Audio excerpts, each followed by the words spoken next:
Jenna and Melissa, how are you doing today? Good, how are you? Hi. Such a pleasure to meet you both. So, first question. I'm not going to ask the obvious one. What's your favorite scary movie? I feel it might be done to death. I'm going to put a twist on it. What was the first scary movie you remember watching? Child's Play. Child's Chucky. Play. Yeah, I was terrified Yeah, of Chucky, and I he feel turned it. me off of horror films for a really long time. Actually, he made me a big scaredy cat. So I don't have nice things to say about the doll. I Fair? feel I feel like I do have memories of it being on TV in my parents' room and being terrified of Chucky. But I also have a lot of memories of like the Final Destinations. But I feel like I was older, so I feel like Chucky probably is also the answer.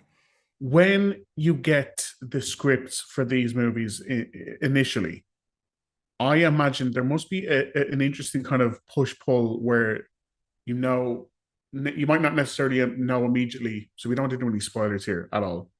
But who the killer is or who is going to be killed. But if you are the killer, you've got a great scene at the end where you reveal who the killer is.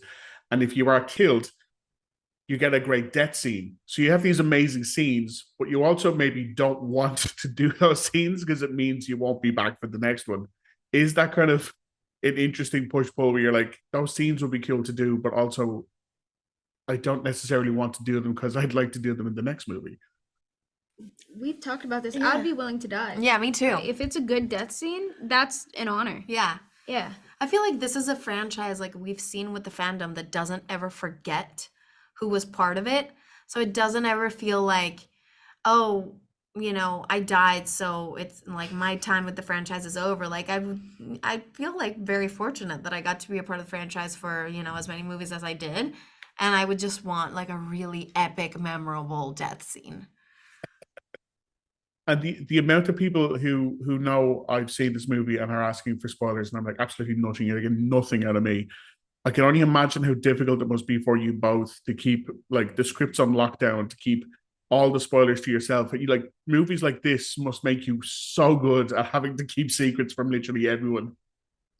I'm very good at keeping secrets. I feel like I don't even tell my mom. Like I don't even tell my husband and my mom if I survive or not. Like I keep it from everyone. That way it feels like, oh, it's just something that I don't speak of. Yeah, I was speaking to a friend and they asked me a question about the project and they said, whoa, you're using they, them pronouns when addressing Ghostface B. Oh, whoa, you won't even tell us like, no idea. Is it multiple? Is it just one? Is Yeah. it, I thought that was funny because I didn't even realize, but I feel like I'm pretty good with secrets too in terms of, yeah. I don't want to be the one. I fully appreciate that. And very last one, Jenna, I can't not ask you this since I am calling from Ireland, and your next project is with our own Barry Keoghan. Have you started working with him yet on that? And if you have, how's it going?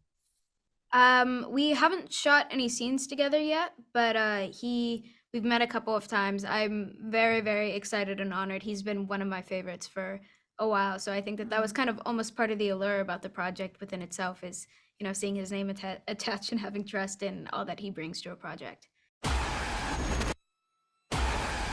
You want me. So let's finish this.